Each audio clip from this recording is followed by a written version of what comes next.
Hello students, welcome और welcome back to my channel Hina Khan. मैं हूं आपकी होस्ट दोस्त और करियर एडवाइज़र हिना खान।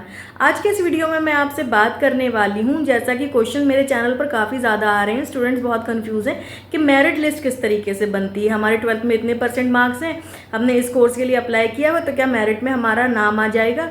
तो मेरिट किस बेसिस पे बनती है, क्या क्या एलिजिबिलिटी क्राइटेरिया होते हैं मेरिट बनने के, क्या कट ऑफ रहती है, इन्हीं सारी बातों पर हम आज चर्चा करेंगे। अगर आप चैनल पर नए हैं तो प्लीज़ चैनल को लाइक शेयर सब्सक्राइब करना ना भूलिएगा, ताकि मैं कोई वीडियो अपलोड करूँ तो नोटिफिकेशन आपको पहले मिल जाए। तो चलिए विदाउट एनी डिले स्टार्ट करते हैं। तो सबसे पहले तो मैं बात करूँगी कि मेरिट लिस्ट होती क्या है। मेरिट लिस्ट वो होती है, जैसे मैंने किसी पर्टिकुलर कॉलेज के लिए अप्लाई किया और वहाँ मेरिट बेसिस पर एडमिशन होता है, यानी कि बिना किसी एंट्रेंस के मुझे डायरेक्ट एडमिशन मिल जाएगा मेरे 12th के मार्क्स पर। लेकिन ये कैसे बनती है, इसको लेकर स्टूडेंट्स काफ़ी ज़्यादा कंफ्यूज हैं। तो मेरिट बनाने में 4-5 चीज़ों का ध्यान रखा जाता है, जो कि मैं आपको आज बताती हूँ। सबसे पहले तो उस पर्टिकुलर कोर्स के लिए उस कॉलेज में कितने स्टूडेंट्स ने अप्लाई किया, यानी कि नंबर ऑफ एप्लीकेशंस वहाँ पर कितनी आई हैं।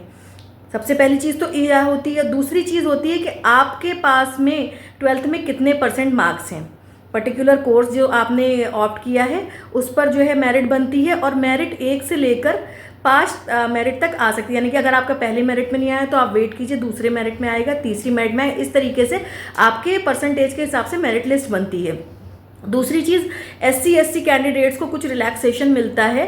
अगर आप कंपेयर करते हैं जर्नल और OBC कैंडिडेट्स के अलावा, तो SC कैंडिडेट्स को 5% का रिलैक्सेशन मिलता है, यानी कि SC कैंडिडेट्स को ज़्यादा चांसेस होते हैं वो पर्टिकुलर कोर्स मिलने का। उसके अलावा कुछ कॉलेजेस जो हैं वो दिव्यांग कोटे के लिए कुछ सीट्स रखती हैं, तो वो रिजर्वेशन दिव्यांग बच्चों का होता है। उसके अलावा अगर आप जो है एक स्पोर्ट पर्सन हैं या फिर आप जो है SSC कैंडिडेट्स हैं, तो उसको NCC आपने जो है दिया हुआ है, तो इसको भी वेटेज जो है वो कोई पर्टिकुलर कॉलेज देते हैं, यानी कि 5 से 10% का रिलैक्सेशन आपको वहाँ पर भी मिल जाता है।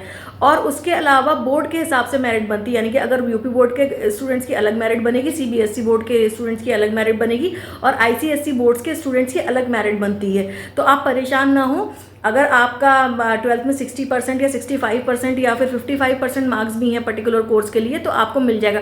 लेकिन हाँ, लखनऊ यूनिवर्सिटी का एलिजिबिलिटी क्राइटेरिया, अगर वो कॉलेज लखनऊ यूनिवर्सिटी से एफिलेटेड है तो वो आपको फुलफिल करना ही होगा। यानी कि अगर आप BCom ऑनर्स के लिए देख रहे हैं तो आपके पास मार्क्स ही जो है स्टार्टिंग ही 60% से होती है, वहाँ एलिजिबिलिटी क्राइटेरिया ही 60% है, तो आपके इंटर में 60% मार्क्स होने ही चाहिए, तभी आप मेरिट बेसिस के लिए एलिजिबल है। अगर 60% के 0.1% भी आपके मार्क्स कम है तो फिर वो आपको पर्टिकुलर कॉलेज नहीं मिलेगा, चाहे मेरिट कितने ही लो जाए। तो इन सब चीज़ों का भी ध्यान आपको रखना चाहिए। आपको सबसे पहले तो अपनी एलिजिबिलिटी पता होनी चाहिए कि अगर आपके 12th में कितने %, यानी कि अगर आपने BCA दे रहे हैं तो आपके इंटर में PCM के साथ साथ आपके पास अगर आपके पास PCM नहीं है तो कंप्यूटर साइंस आपके पास होना चाहिए, और पर्टिकुलर सब्जेक्ट में आपके पास मार्क्स जो है वो इंटर में 50% होना चाहिए। तो इसी तरीके से जो है मेरिट बनती है। आशा करती हूँ वीडियो में आपके सारे सवालों के जवाब मिल गए होंगे। अगर चैनल पसंद आ रहा है तो प्लीज़ चैनल को लाइक शेयर सब्सक्राइब करना ना भूलिए। मैं मिलती हूँ आपसे अपनी नेक्स्ट वीडियो में, तब तक के लिए थैंक्स फॉर वॉचिंग।